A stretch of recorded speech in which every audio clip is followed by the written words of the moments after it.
ভোরবেলায় বড় বৌদি একদিন ভোরবেলা ফুল তুলতে উঠেছে। উনি ফুল তুলতে উঠে দেখছেন যেখানে ওই নিম গাছটা ছিল ওখানে কেউ দাঁড়িয়ে মানে বড় যে গাছ প্রদীপ, পঞ্চপ্রদীপ যেটাকে বলে, বড় গাছ প্রদীপ দিয়ে কেউ আরতি করছে। ওদের যে মেন সদর দরজায় প্রতিদিন রক্তমাখা একটা হাতের ছাপ ওরা দেখতে পেত। আর সারা বাড়িটাতে যেটা হতো, ঠিক মানে বলির পাঁঠা বলি দেওয়ার পর যদি বলির পাঁঠাটাকে চারিদিক ঘোরানোর পরে ছিটে ফোঁটা যেমন রক্ত পড়ে, ঠিক এরকম ছিটে ফোঁটা আলতার মতো করে সারা বাড়ির উঠোনে পড়ে।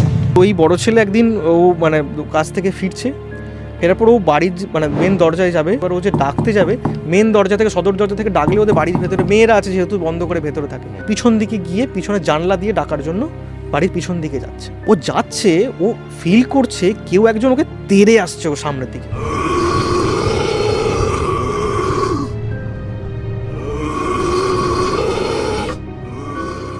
আরামবাগের কোনো একটা জায়গায় একজন সাধক আছে, তুমি ওনার কাছে যোগাযোগ করো। বাড়ি বন্ধনী থেকে শুরু করে অনেক কিছু ক্রিয়া করে।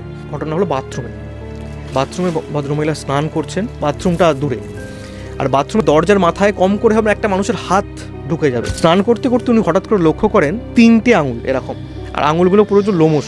রাত্রিবেলা একদিন ওরা শুয়ে রয়েছে, ওদের জানালা খোলা, পিছন দিকে মাঠ। প্রথম স্ত্রী দেখতে পায় জানালার ভেতর দিয়ে হাতটাকে ঢুকিয়ে দেওয়ালের দিকে ঠিক ওই রকম 3টে আঙুল